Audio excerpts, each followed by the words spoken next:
Olá, boa tarde a todas, a todos. Muito bem-vindos e bem-vindas à nossa sessão de encerramento do primeiro seminário de neomedievalismos ibéricos, ibero-americanos, desculpa. Hoje nós temos a honra, para a nossa conferência de encerramento, de receber a professora Jane Toswell. Ela é professora de língua inglesa da Universidade de Western Ontario, no Canadá, onde ela ensina inglês anglo-saxônico e estudos medievais, e como ela mesma diz, permite-se trabalhar um pouco no medievalismo.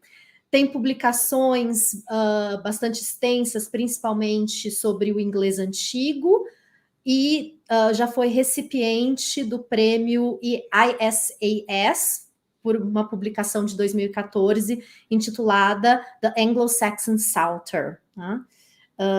Também já publicou traduções em inglês da obra de Borges, e no momento trabalha com o medievalismo do Canadá, e trabalha com com uma coleção sobre o tema da Anna Tchernuvus, desde 2020. So, Jane, thank you very much for agreeing to be with us today and honoring us with your presence. I will give you now the stage, and please feel free to share your screen, and we welcome you with our warmest regards. Thank you very much. Thank you, Carolina. That was lovely. Boa tarde.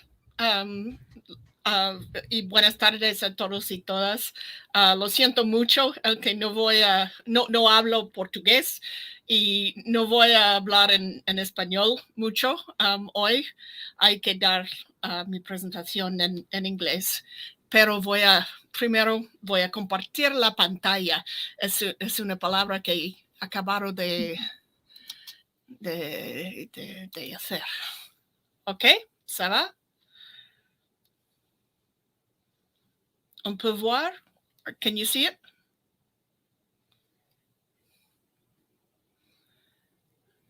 Oh, I'm going to assume that you can, or Carolina will interrupt me if you cannot. So, whales. Whales inspire expeditions to hunt them, to save them, to photograph them, to admire them, to save them a lot. They carry a great cargo of allegory, biblically speaking, serving both as the great Leviathan testing and trying Jonah, and as the mouth of hell in most early medieval depictions of the Day of Judgment, Doomsday in Old English. Whales even stood in for Satan in various apocalypses or revelations marking the pattern and structure of the last days.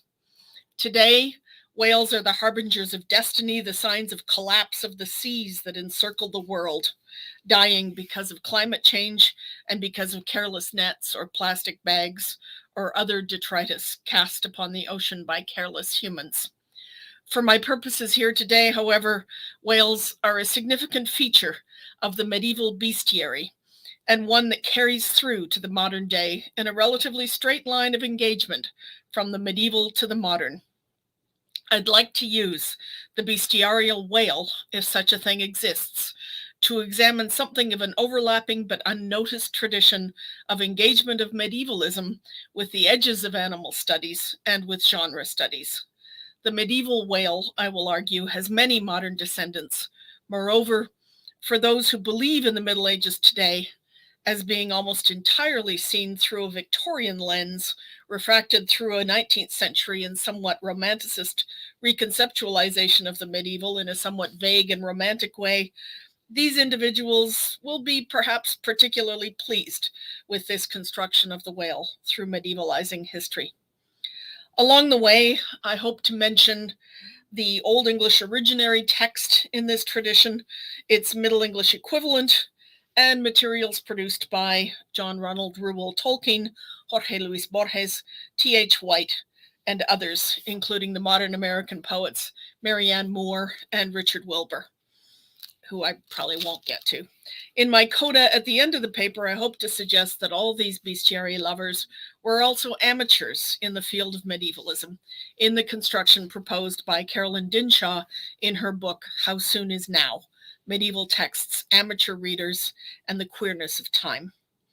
Dinshaw almost but not quite suggests that all medievalism is amateur, based on the etymology of the word amateur, since it refers to someone who is in the process of loving, and medievalism is often by its nature a way of looking back at a much loved entity. The bestiary tradition is of itself a fascinating survey, a fascinating study.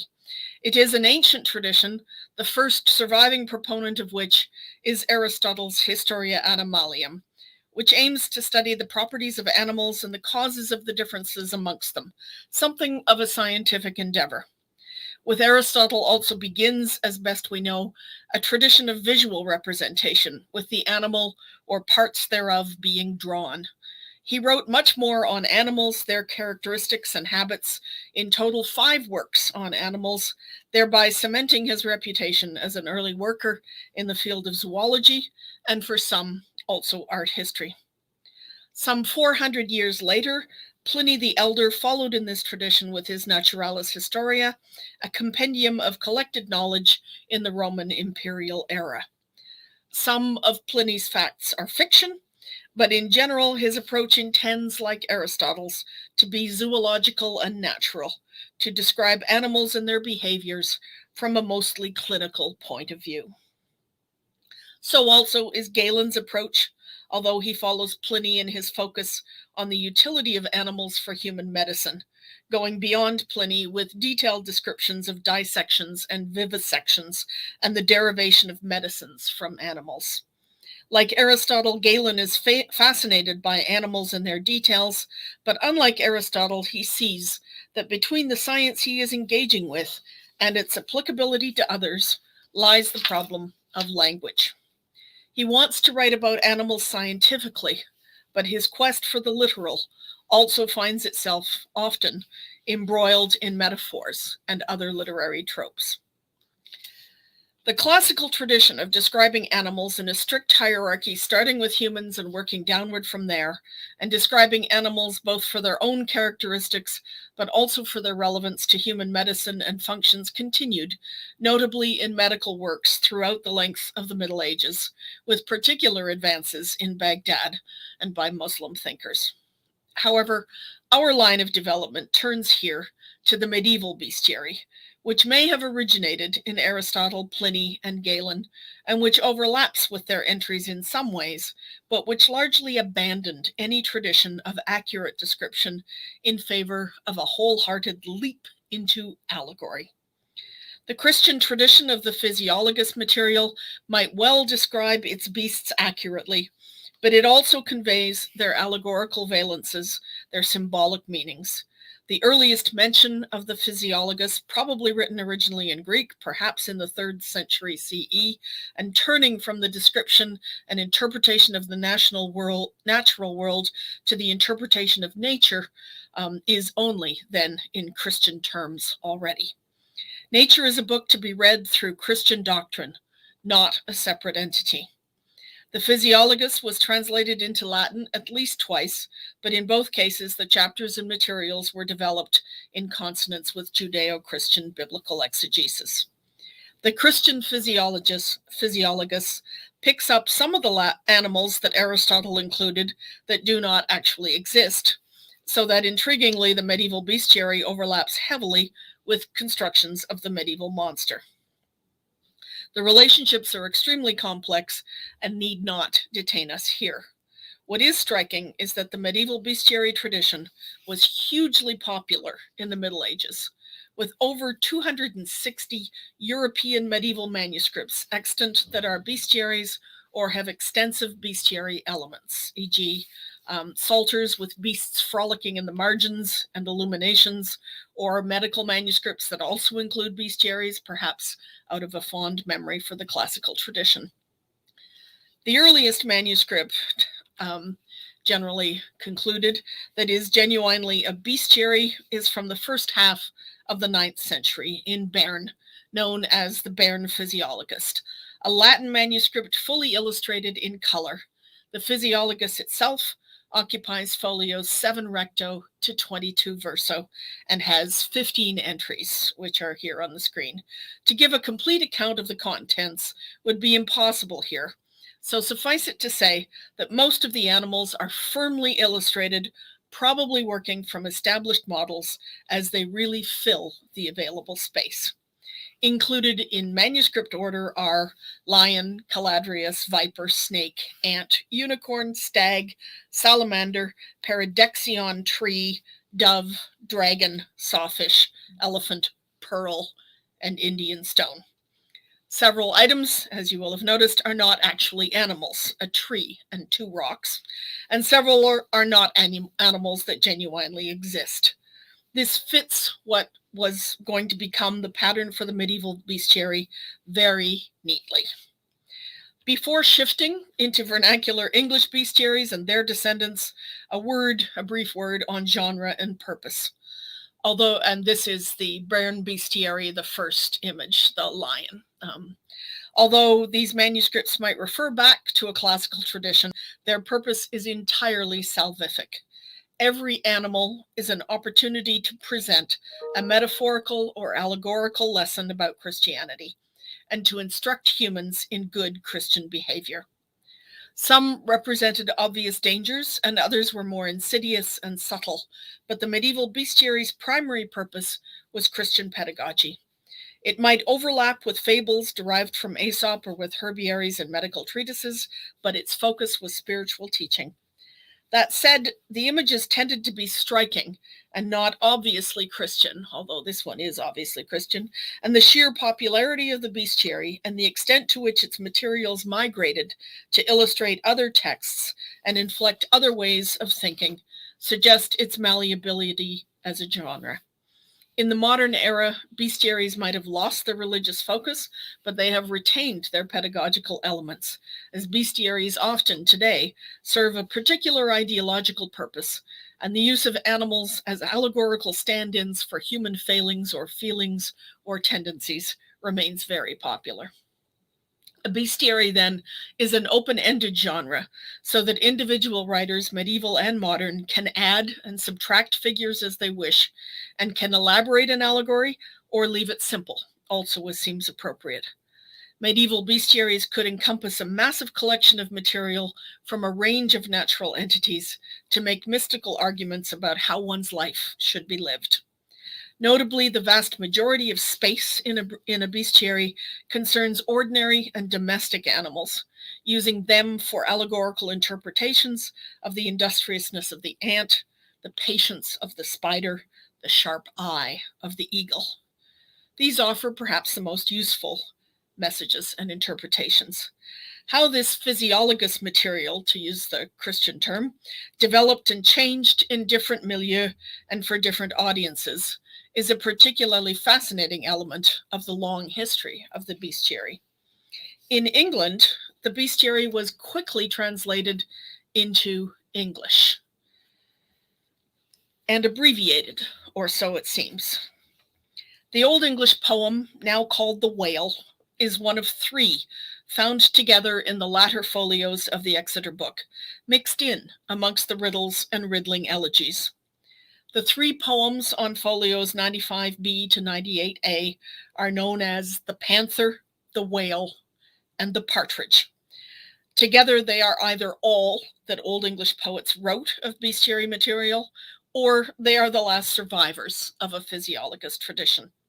The 3rd poem is called The Partridge, not on internal evidence, but on similarities to this bird in the Latin Physiologus. And since the poem ends with the Latin finit, it seems possible that this marks the end of the bestiary material surviving. The Panther, at the other end of the group, begins with, and I'm shifting into Old English, Monja sinden jand midanjerd undrimu kun. Many are the uncounted beings throughout the world, which sounds like an opening formula. The Whale, in the middle of the set, item 2 of 3, is the longest poem at 89 lines, as against 74 for the panther and only 16 for the partridge. Much scholarship attends these 3 texts, some arguing that they're only a sample of a large collection of bestiary texts, and others suggesting that these are the only ones chosen for translation. In any case, they are near the end of the manuscript. They follow after a complex text, the rhyming poem, and they precede Wolf and Eadwalker and the riddling poems. And here is the opening for the Whale. Nu ich fitte yen fische kun, wille woordkrafte wordem kudan, sur moordjemund, bitha miklam hwala.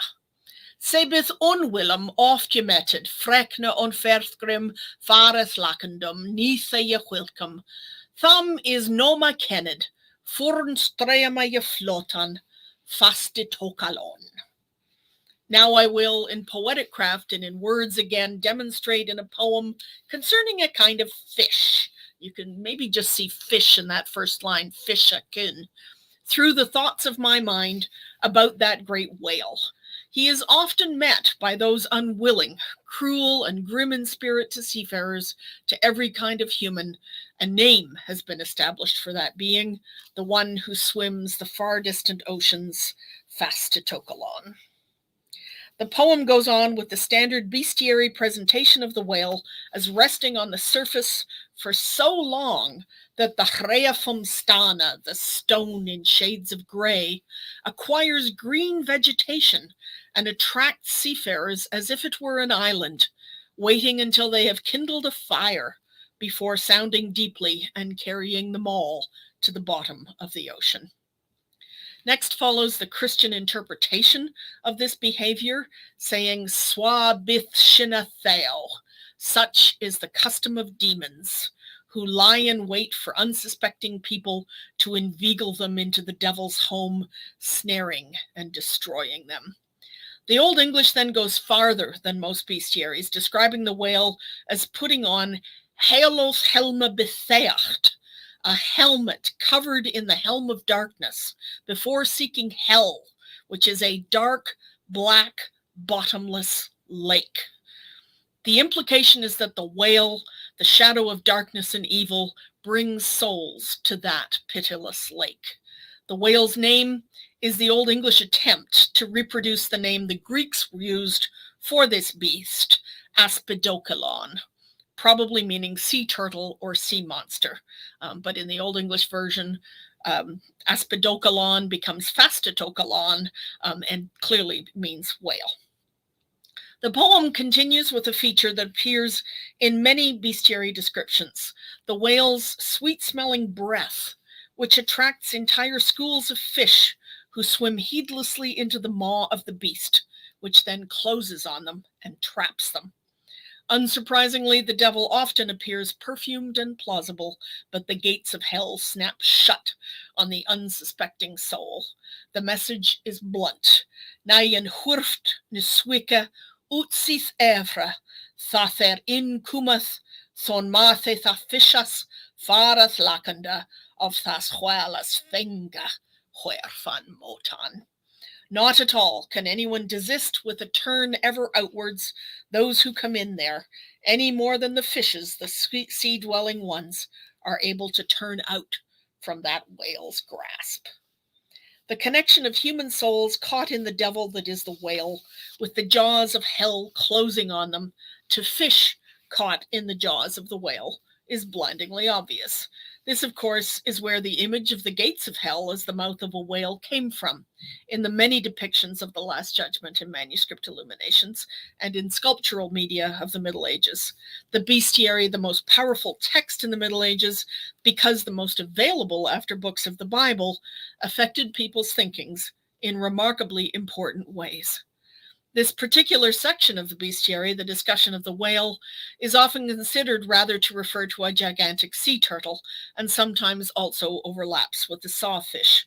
In the Old English version here, the animal's clearly a whale, but this narrative follows pretty exactly one Physiologist tradition, which perhaps added more biblical details in later iterations, but which had the same basic structure and even most of the same details in Latin manuscripts from as late as the 13th century.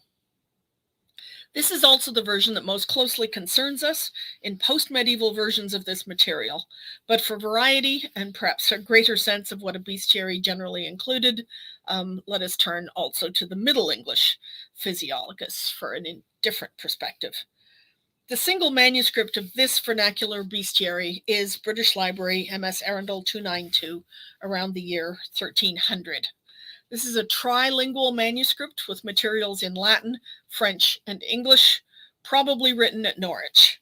The Physiologist here too is near the beginning of the manuscript after some preliminary poetic translations of Christian texts, including the Creed, the Paternoster, and the Hail Mary, and a brief meditation on death, also in verse. The Physiologist material is also verse, but is written out in the manuscript in prose. The other texts in the manuscript are a very disparate lot, ranging from Apollonius of Tyre to the Distichs of Cato to the fables of Odo of Cheriton. The editor of the Physiologist suggests that the provenance of the manuscript, Norwich Cathedral Priory, was also its medieval home, and the contents are a miscellany of texts that could be expected in a religious foundation. This particular material translates a Latin verse Physiologus by Tibaldus, a version popular everywhere in Europe, perhaps written in the 11th century and drawing from a variety of classical and patristic sources. The translation is particularly interesting for its variety of verse forms and for its originality, occasionally even adding new material to the Physiologist tradition. The most recent editor suggests that the translation of the whale material is close, but lively and engaged. The word she uses is vivid.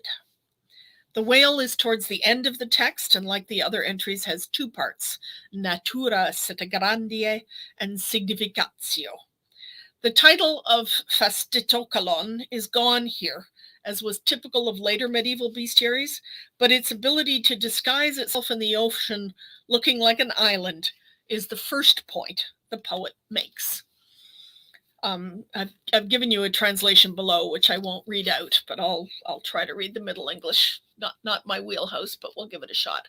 Seta grande is a fish, the most that in water is, that to wulder sayen yet, if thu it soja whan it flet, that it were an Nælond, that set ona the sesond. It could float, but it's an island. This version reverses the two principal anecdotes about the whale, including first the sweet perfume that attracts fish to their peril, and finishing with the longer story of sailors who arrive and kindle fire and then are drowned by the whale withouten wounde, without a wound, before the poet turns to the significance, tying the whale to the devil, being also like witches. Those who are great in Christ, steadfast, will hold themselves to the right law and not listen to the devil's lore or follow him to hella dim hell. It omits the biblical connection that was pretty standard in medieval bestiaries, the book of Job, not surprisingly, and the whale does appear out of its usual order, less important than the elephant, panther, turtle, and dove. It does have, as you can see there, rhyming couplets and a surprisingly short line for an English poem, ranging from 6 to 8 syllables, a very compressed and slightly sing-song line. Kete grande is a fish, the most that in water is. Okay, I'm going to stop there. Medieval bestiary material remained popular in the post-medieval period, so that the notion of the pelican pecking at her chest in order to feed blood to her children, or the strange story of the barnacle goose, which could be eaten on Fridays because it was a seafaring animal, or the cleverness of the fox, the calm placidity of the ox, all these metaphors and similes remained in full force. And you will probably recognize my one non-modern example, because we're moving forward, Milton famously uses the passage we are discussing here, this question of the whale as an island, in his first description of Satan in Paradise Lost. Thus Satan, talking to his nearest mate, with head uplift above the wave, and eyes that sparkling blazed, his other parts beside, prone on the flood, extended long and large, lay floating many a rood in bulk as huge as whom the fables name of monstrous size, Titanian or earthborn, that warred on Jove, Briareos or Typhon, whom the den by ancient Tarsus held, or that sea beast Leviathan, which God of all his works created hugest, that swim th' ocean stream, him hapling slumbering on the Norway foam, the pilot of some small night-foundered skiff, deeming some island oft, as seamen tell, with fixed anchor in his scaly rind, moors by his side under the lee, while night invests the sea, and wished morn delays. This is the opening description of Satan in Paradise Lost. I think it's about line 189. It's at the very beginning of the poem. And it doesn't actually have, Milton doesn't actually include the fact that the whale drags everyone down and kills them, but he does very much have the opening section clearly derived from the medieval bestiary of the whale looking like an island, being taken as an island with the seafarers landing on him. I will just point out, to look forward a little bit, that every time Borges referred to the whale, he talked about it as being in the spume of Norway. I can't remember the Spanish word, but Norwega he uses constantly, and it's clearly stuck in his head as his connection to the whale, the bestiarial whale. Milton goes on to have Satan zoom upwards rather than downwards, but the central section of the description of Satan as the Leviathan, the whale, makes clear that the episode of the whale resting on the surface of the earth and entrapping passing sailors is the bestiary tale. No doubt but that Milton was well aware of its provenance. Passing lightly over the intervening centuries, we arrive at a massive amount of renewed interest in bestiaries in the 20th century. And I'm going to start here with Tolkien, who certainly knew both the Old English and the Middle English bestiary material, and also the way in which this material had been trivialized over the ensuing centuries. Bestiary material had become the stuff of children's tales, so that talking animals with allegorical messages would appear principally in stories and poems intended for the young, with Mother Goose, fairy tales by Charles Perrault, and many others, and various talking animals in fantasy texts abound. Such is the physiologist material in Tolkien. Part of his ideas about fairy stories, and mostly enjoyed, and this is kind of a contradiction in Tolkien, as harmless fun. Tolkien published his whale piece, which is our focus, as a separate poem, and he then reprinted it in The Adventures of Tom Bombadil. I'm quoting it here from an anthology he assembled as the Tolkien Reader, published in 1966. In the preliminary notes to this collection of poetry, he describes the items before and after this poem, Oliphant and the Cat, as the work of Sam Gamgee, or at least he gives it the initials SG, and forming part of the, as he says, comic bestiary lore of which hobbits appear to have been fond. This poem is only listed as being marginalia in the Red Book, which described the downfall of the Lord of the Rings, and he further denigrates it as having, as he says, the general character of a scribble. Those who are feeling fanciful might argue that, like the Old English physiologist material, Tolkien produced only 3 bestiary pieces. Here, 2. The most substantial of these is this one, Fastatokalon, which makes its connection to the Old English poem extremely obvious. The opening verse runs thus: "Look, there is Fastatokalon, an island good to land upon, although 'tis rather bare. Come, leave the sea and let us run, or dance, or lie down in the sun. See, gulls are sitting there. Beware." Gulls do not sink, there they may sit or strut and prink. Their part it is to tip the wink, if anyone should dare upon that isle to settle, or only for a while to get relief from sickness or the wet, or maybe boil a kettle. Tolkien turns the Christian allegory of the medieval bestiary into, I gotta call it, a rollicking sea shanty, almost playing with the bob and wheel stanza of Gawain and the Green Knight. The rhyme scheme is, if you look at this section of it, A, A, B, C, C, B, B, D, D, D, E, F, F, E, which does bear some links to Gawain and the Green Knight. It's an exuberant, lilting poem involving seagulls and Fastatokalon, who for Tolkien is a turtle fish. So he picks up the later medieval interpretation. The second stanza, which I'm not giving you here, describes his desire to trap people and turn upside down to drown them.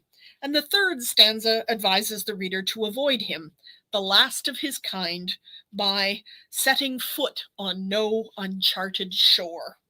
That way they can fulfill their lives in mirth in Middle Earth.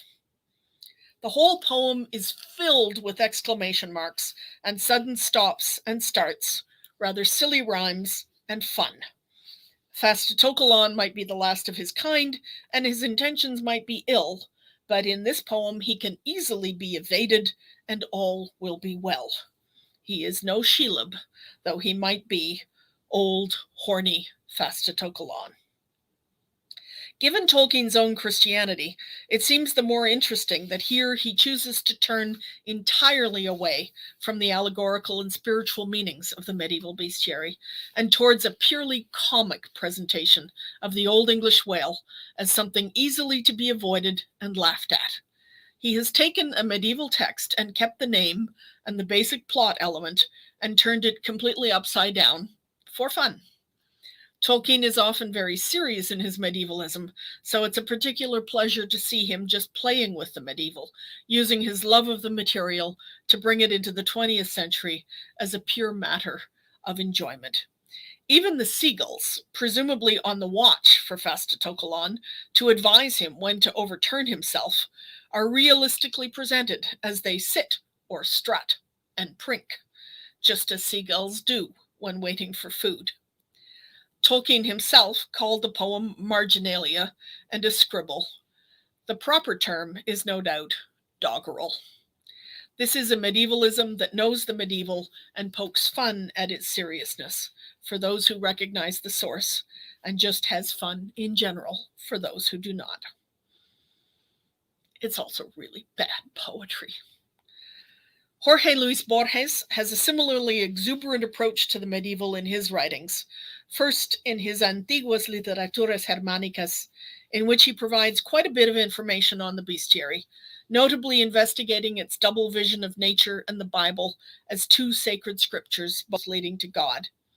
He ranges widely, including T.S. Eliot in his discussion of the panther by citing that poet's use of the phrase, Christ the tiger. He speaks more specifically of the whale as the symbol of the devil and of evil, and also demonstrating his own vast knowledge of literature, cites the drowning island anecdote with respect to Milton, as above, and the 1001 Nights, and also bringing in, as one would expect, Herman Melville's Moby Dick. He ends his brief analysis in that book with the statement that the whale's name is Fastatokalon. The second and revised publication of this material makes the same points. Some years later, he returned to this Physiologist material in his quite amazing Bestiary, which I don't have a proper reference for, so I'm sorry, we'll move on to this image, which he created with the help of Margarita Guerrero and published twice under two slightly different names, El Libro de los Seres Imaginarios, which came out in 1969 and 1979, and Manual de Zoología Fantástica in 1957 and 1971. The first version of the Bestiary, in English, the Book of Imaginary Beings, has some 120 entries, and it is very clear that Borges is playing with the bestiary genre. He has, for example, many entries from Chinese and Jewish or Kabbalah materials, as well as obvious jokes such as the Cheshire Cat and the Kilkenny Cats, or Swedenborg's Angels and Swedenborg's Devils. These entries and several others are clever inside jokes and also political and social commentary. Borges in the English text describes the motion as lazy pleasure in useless and out-of-the-way erudition. For the entry with which we are concerned, Borges, in his alphabetical listing of titles, makes use of fastitokolon for his title, then explicitly provides the modern English translation of The Whale, done by R.K. Gordon, and then provides the same comments as in his survey of Old English texts already described here. In this fantastic and phantasmagoric collection of bestiary material, carried over from the medieval Physiologist, he has the panther, the pelican, the phoenix, the salamander, later editions such as the kraken, and much recent material, or material that Borges would describe as something that should have been in a medieval bestiary. The entry for the whale stands out. It blandly notes the allegorical focus of the Physiologist and quotes a very long, direct translation of the Old English whale. This is not a typical Borges move, and it demonstrates a kind of reverence of the Old English as Old English, not as religious material, and certainly not for its construction of the whale. The second version of this material, when he republished that collection, tightens it down and makes a more focused point, providing a briefer introduction, which is this quotation here. La Edad Media atribuyó al Espíritu Santo la composición de dos libros. El primero era, según se sabe, la Biblia, el segundo, el universo, cuyas criaturas encerraban enseñanzas inmorales. Para explicar esto último, se compilaron los fisiólogos o bestiarios. De un bestiario anglosajón resumimos el texto siguiente. Hablaré también en este cantar de la poderosa ballena. Es peligrosa para todos los navegantes. A este nadador de las corrientes del océano le dan el nombre fastitokolon. And there's the rest of the entry is surprisingly brief. This is Borges' own translation from the Old English, and although the same arguments appear in the introductory paragraph, this version is clearer and shorter. Borges had rethought his whale, just as he reconsidered and slightly shortened the rest of his innovative bestiary. It is learned fun, and as such would have appealed to every medieval monastic. But it is global, free-ranging, literary, intelligent, learned, and above all, clever. And the cleverness directs itself towards learned in-jokes and needling references to force the reader to think about what a bestiary is and what its purposes might be in the modern era. Many other bestiaries exist from the 20th and 21st centuries. Need you. T.H. White, the American writer of fantasy, produced a translation of a 13th century English breviary as part of his contribution to medievalism, though he may not have thought of it that way. Richard Wilbur, the more recent American poet who was, like Borges, Tolkien, and other 20th century writers, deeply interested in Old English, also produced a formal bestiary, and also one that was closely connected to medieval bestiaries in conception and presentation. He adds some new animals, but nowhere near as many new entities as does Borges, and he is careful to honor the religious interpretation while clearly not participating in it. In the world of Northern Europe, there are many modern bestiaries, that of Hilaire Belloc, entitled The Bad Child's Book of Beasts, perhaps the first bestiary to organize itself as an A to Z, as an alphabetical bestiary, though Borges has his bestiaries in alphabetical order, sort of. The eclectic bestiary of the American poet Marianne Moore, the rollicking ballads forming a musical English bestiary, written and performed by the comic duo Flanders and Swan at mid-century. And that's the same Swan, if you know it, who put Tolkien's verses to music. various anthologies which collect together poems by various authors to assemble a full bestiary. There are several of these, and even T.S. Eliot's now famous Old Possum's Book of Practical Cats, which became a musical called Cats. In Canada, reflecting the general sense of Canada being a sort of very junior partner to American endeavors, we have a Canadian bestiary, a collection of people, places, and beasties from Canadian folklore, cryptozoology, native religion, and mythology. In the Canadian way, this both makes fun of our pretentiousness and cries for attention. The modern bestiary is a very different animal from its medieval forebear, but it retains the central hallmark of the medieval physiologist. Every beast has a message which requires decoding. Okay, why have you stopped advancing? There we go. I have tried to argue here that the medieval bestiary in Europe across the 9th to the 16th centuries had a core of central animals and some other entities, all of them with some natural details about their behavior and some anecdotes that might or might not be rational, and all of them with a Christian exegesis of their role in the salvation history of the individual searching for a way to God. Bestiaries added extra materials, and some entries had specific biblical connections, while others did not. Most had striking and memorable images associated with them, and drawn with remarkable similarity in different manuscripts, a coherent iconography of the physiologist materials. However, in the world of medievalism, these materials have been treated very differently in different locations and different perceptions. Allegorical linkages often linger, but they sometimes involve a respectful nod to the Christian hermeneutic, as in Borges, and sometimes demonstrate a complete rejection of that element in favor of a quite different valence. Tolkien, whose Catholicism was a core part of his being, nonetheless could purely ignore the Christian implications of the bestiary material he addressed, aiming for pure jocularity. Many other poets and thinkers have addressed the bestiary material in the modern era, some consciously playing with the valences of material and others not. However, given that so little material addresses the medieval bestiary in the world of medievalism, we have one tremendous advantage in addressing it: the lack of misplaced criticism, misprision of ideas, the imposition of a particular hegemony of ideas, as Nadia Altschul describes in her essay on transfer in Medievalism, Key Critical Terms. Elsewhere, Altschul discusses the medievalism of nostalgia, the idea of reviving or imitating what has passed, and argues that this kind of medievalism is haunting. It leads towards a kind of neo-feudalism, a reconnection to what people perceive as medieval ideas.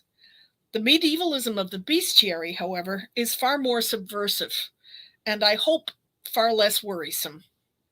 It inspires creativity, the recapturing and reimagining of modern figures as if medieval, poking gentle or not fun at them and playing with them.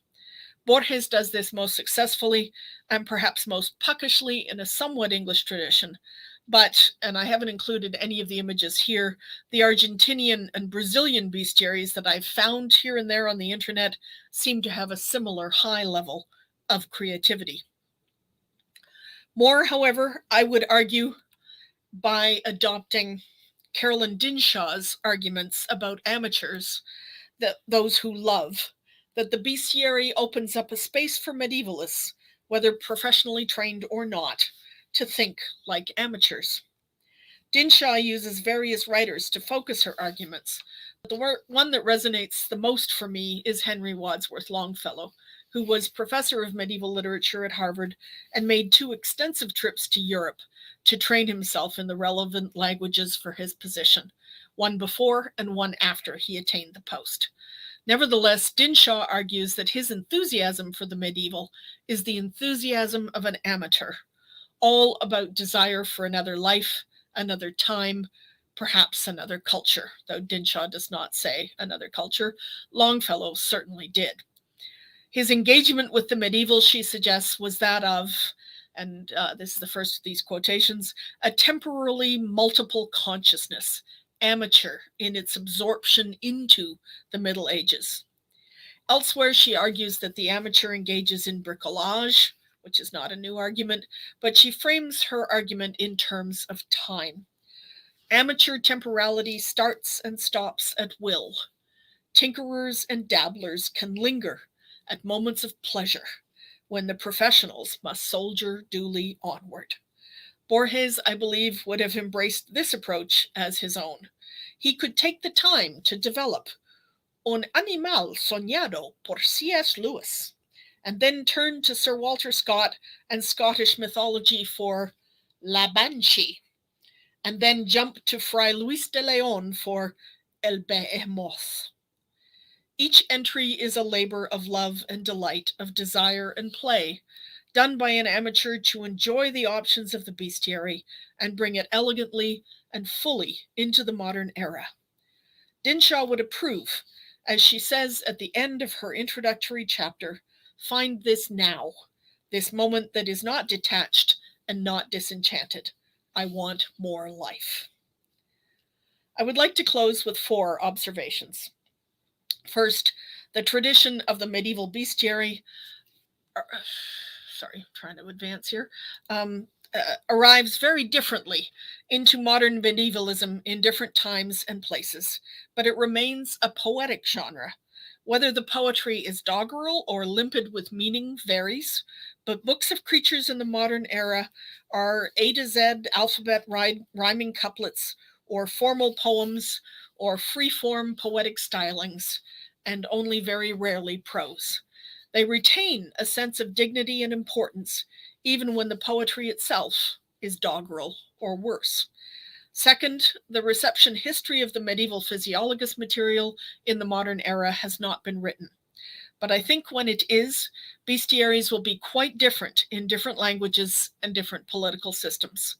Borges, for all his desire to play with the construction of a bestiary, treated at least some entries with great respect and care, not wanting to alter their footprint in the world in any way. This was an enormously popular genre in the Middle Ages, the source of much lore and folklore today, and it will be treated also quite differently in places where the Christian church is a recent memory or a living entity, as opposed to places where Christianity has lost much of its power and importance.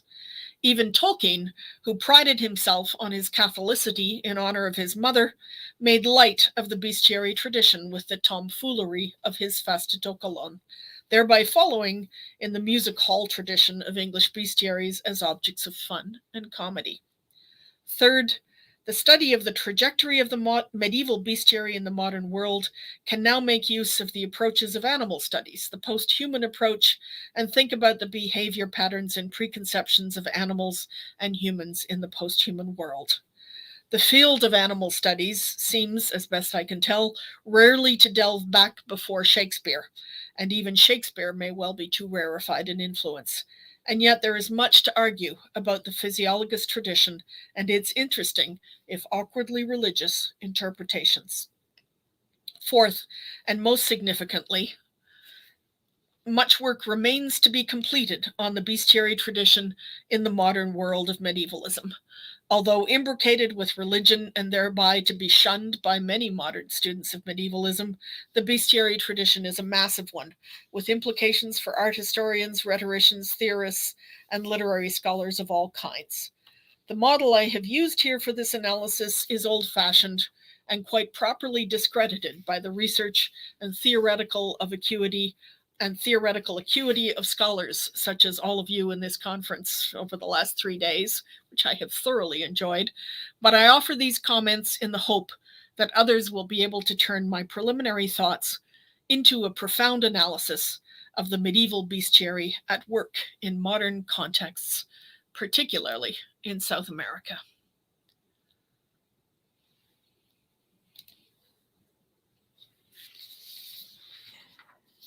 Thank you so much, Jane, for that amazing talk with plenty of things for us to think about. And a million possible combinations and connections to the many topics discussed here, because we touch upon the literary aspects, the transformative and the aspect of recreating this Middle Age, this imagined Middle Ages many times. So I think it's an extremely fitting talk to close our event. I'm going to give some time for people who are watching us, if they want to pose any questions. They can do it in Portuguese or in Spanish, and I can translate if necessary. Yeah. Então, gente, para o público, quem quiser fazer perguntas, pode fazer em português, a gente traduz, e aí a gente traduz a resposta também. Então, enquanto a gente espera, eu vou fazer uma pergunta. As we wait, I'd like to ask you, I have some questions, but I'll start with one while people are still thinking. You mentioned how a lot of this medievalism used in the 20th century of the bestiaries is used in a very kind of light and comical way, almost, right? Poking fun at the bestiaries and everything. So you mentioned it is a bit more subversive as a genre of medievalism, not the acritical form. But is it possible also to make some kind of association as to the interest that this kind of, specifically the Anglo-Saxonic bestiaries have over authors like Tolkien and others, in some kind of nationalistic or search for origins in the sense of Anglo-Saxon inheritance? Does this play a role as well in their interest, or not really? I think not really, but I mean, the origin of the paper was the fact that both Tolkien and Borges had taken this specific Old English poem, and Borges had treated it with great respect and translated it line for line, actually just used a translation by Robert Gordon in the first version, and then later on, still treating it with great respect, had just given his own kind of twist on it. Tolkien had obviously worked from exactly the same material, but produced this quite bad poem that's kind of fun. And so I was struck by what I thought of as the kind of reversal of what one might expect, because the rest of Borges' Bestiary is actually so clever and so learned and so funny, so that, you know, the first time I read it, I found myself laughing out loud, because there's just so many little moments where you realize he's really playing with your expectations. But Tolkien had actually done what I thought of as an unusual move. So I see that line of development that does sort of tie together thinking specifically in terms of the Old English. But I don't think that generalizes outwards to thinking about the bestiary as a whole. So in a way, there's a kind of discontinuity between what I've gone through here and what I think is actually going to be much more interesting work on the bestiary that other people can do. Because I do think there's a lot of really interesting bestiary texts in a lot of different languages and approaches. When I looked online, I found a really interesting Argentinian one that seems to take a very political approach, make lots of points about politics. And I looked at it and thought, I'm not going to talk about this because I don't know enough. But I know there are people here who do. So I kind of just wanted to give you all a different direction to think about. Does that answer your question? Yeah, no, perfectly. Yeah, I asked because I think it's very interesting how we have tended, I think, mostly in medievalism studies, to focus a lot on the political which is, of course, very important, even given the context we are in right now. But it's quite interesting to look at these other perspectives as well that involve this amateur feeling, like Dinshaw mentioned. So it's quite interesting. We have a question here. Can you see it on the screen? Yeah. So if you could talk a little bit more about Borges's uses of the bestiaries. So much has been written about Borges that it shocks me that not enough has been done on this material. And I think some of it is that people probably feel that first they would have to do that kind of really boring, oh, this came from here and that came from there and that came from there and that came from there, and he was reading this and quoting that, and this bit is from Pliny and that bit is from Tybalt, and that bit is from Guillaume de Taon, who's got the most famous 13th century French bestiary.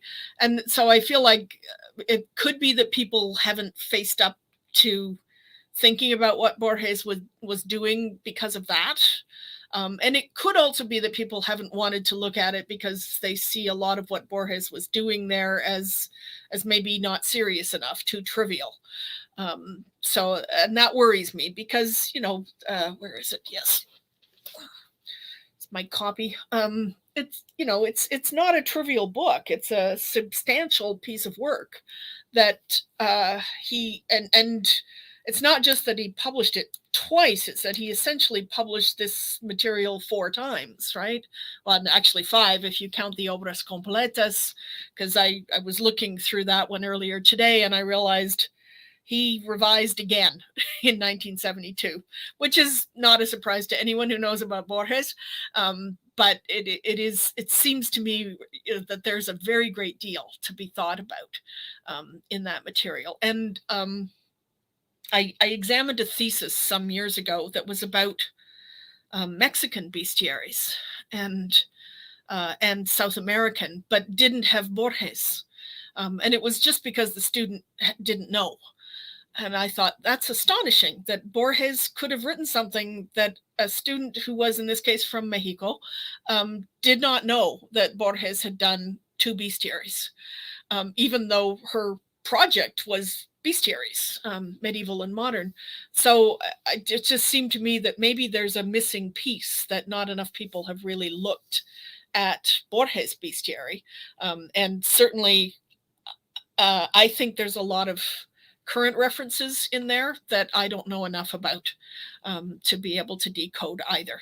And then there is the contradiction of the fact that he's playing, he's got an animal soñado por Kafka, an animal soñado por C.S. Lewis. He's bringing together his own literary references, both from English and from Spanish, lots of different ways of thinking about things. Sorry, I should stop and let somebody... No, that's perfect. Thank you.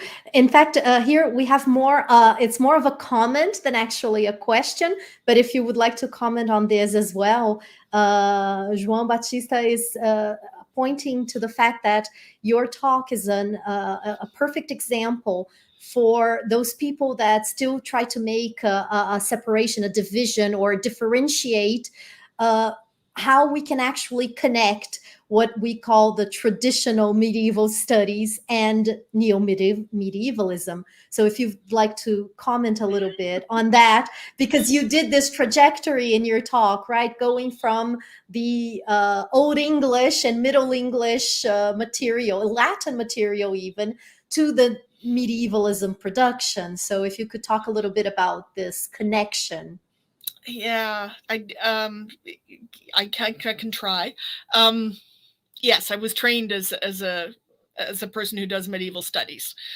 So I feel like very much an amateur when I do medievalism, because there are people who now, I mean, maybe when I was training, because I trained 35 or 40 years ago, we didn't really have much option of doing medievalism. You couldn't couldn't have done it in a thesis at my university, which was Oxford. I can't even imagine what would have been said. Well, I can. They wouldn't have said anything. There would have been an eyebrow raised, and it would have gone about as high as it could go. So that's what I trained in, and I've come to medievalism as something that I love to think about. But I also realize when I come to medievalism that I don't have the grounding that modern students in the field of medievalism have. It's really quite wonderful to see the ability to bring lots of theoretical approaches to bear. And I did briefly try to look into animal studies and realize, okay, I don't have enough time to learn this material, but your generation, you guys know this stuff. So I think there's some really interesting connections that could be made. So yes, I appreciate Joao's comment, but I think really what I was trying to do was to use the traditional approaches of medieval studies in order to point in a direction of I think really much more interesting work that could be done. And I also was sort of sneakily trying not to get lost in the medievalism, neo-medievalism debate, because you can drown in that one. And partly it's a question of languages too. Perfect, thank you. I don't know if we have more questions from the public. I'd like to ask one more if I can. I'm going to take the opportunity. You mentioned at some point the sort of transition, if I'm not mistaken, around the 16th century, more or less, where the animal allegory becomes something more of a childlike focus for teaching children. You mentioned Mother Goose and things like that. I was thinking, can we make some kind of connection between the bestiary tradition and the fables tradition? And I'm thinking here, because I've done a little bit of work with the fables that Marie de France proposed in Old French. And I'm trying to remember, and as far as I can remember, she does not include any fables with whales, but she does have the partridge and almost all of the other animals. Whales, I'm not sure. I cannot totally recall. But apart from this work, can we make some kind of connection between the bestiary and the fable tradition? We can. You caught me looking over at my shelf trying to find Marie de France's fables, but I don't see them, so I can't go and look. Yes, and actually from the very beginning, even going back to the Latin tradition, the bestiary material was often copied in manuscripts with Aesop's fables. And so, yes, there's, I think I briefly mentioned one of those manuscripts. I think maybe the Middle English Physiologist was in a manuscript with Odo of Cheriton's fables, which are very much in this tradition of medieval fables. Marie de France, of course, now you're moving into the vernacular, and that's another whole set of issues. But yes, the idea of the animal speaking and stepping out from its personality is, I tried to imply briefly that that's also there in the Old English, because the Old English Physiologist material is right in front of about 100 riddles, which include riddles of the swan and various other kinds of animals and animal created entities, which also tell their story from the first person. So there's that intervening first person narrator that plays together with that kind of fable tradition of things turning out differently than you expect, and there being very much a didactic lesson there. Yeah. Yes, it's a closely overlapping world of genres. Yeah. Thank you. We have one more comment, if you can put it. Yeah, there it is. So it's just connecting to what João had said, right? About the formation and what your answer to that, the formation of the traditional medievalists, helping to understand the uses. So as you said, you feel sometimes a bit more uncomfortable with the more modern aspect, but I think it shows how I think it's important to have this medieval formation, right, education, to actually be able to visualize. Maybe the reason why Borges's work has been overlooked could be because it has not been seen by the medievalists who identified it. I don't know. It could be. Yeah, I think that's the case. I guess what I worry about most is I find fascinating the graphic novels and the movies, and there was a paper about the telenovelas and all of that. I find that fascinating, but I don't feel like I have the training to talk about that well. So I think we all do have to, we have to play to our own strengths. But I think there's a lot of material in this tradition that people could play with. Could be fun. Perfect. Yeah, I don't see any more questions. I'm sure everybody is still thinking about, because it's a lot of information, it's a lot of interesting approaches, and I'm sure very enlightening for our public, who is in general not very used, especially to the Old English tradition. Yeah. We tend to have focus more on the Iberian and French aspects of medieval studies mostly. So I think there's a lot, and it can open many doors for future studies, I'm sure. So I would like to once more thank you very much for agreeing to be here, for generously giving your time. I imagine it's quite late. No, you're in Canada, right? You're not in Oxford. So we're around the same time, not that great a difference, right? Well, it turns out it's 2 hours. So 2 hours.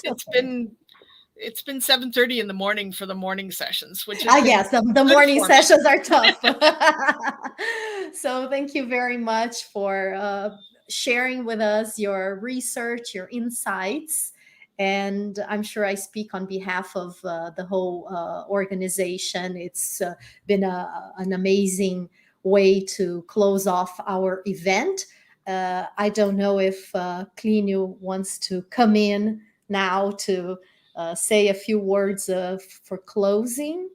And no, he says no. So I guess we will finish here.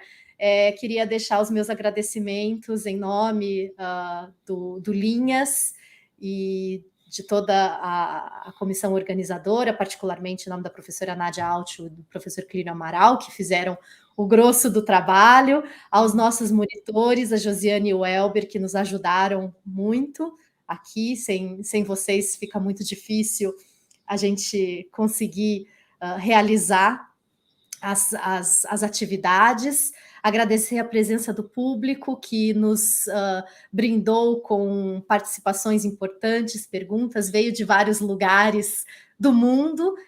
São algumas das pequenas vantagens que a gente tem com a possibilidade de um evento virtual. Então, agradeço muito a presença de todos. Como disse, agradeço a professora Jane Toswell pela disponibilidade. Convido a todos e todas que acompanhem as nossas redes, o site do Linhas, as redes sociais. O canal do YouTube vai manter todas as mesas e conferências disponibilizadas, vocês podem voltar, assistir mais uma vez. Nós temos as publicações disponíveis também no site do Linhas, o último volume sobre medievalismo, totalmente gratuito, de livre acesso, como nós tentamos sempre fazer. E convidamos também que vocês fiquem de olho, porque a intenção é que algumas das falas aqui sejam transformadas em publicações também, para serem compartilhadas. Então, em nome da organização do evento, agradeço. Thank you, Jane. E até uma próxima. Boa tarde, boa noite, bom dia a todos que estão conosco. Buenas noches. Gracias.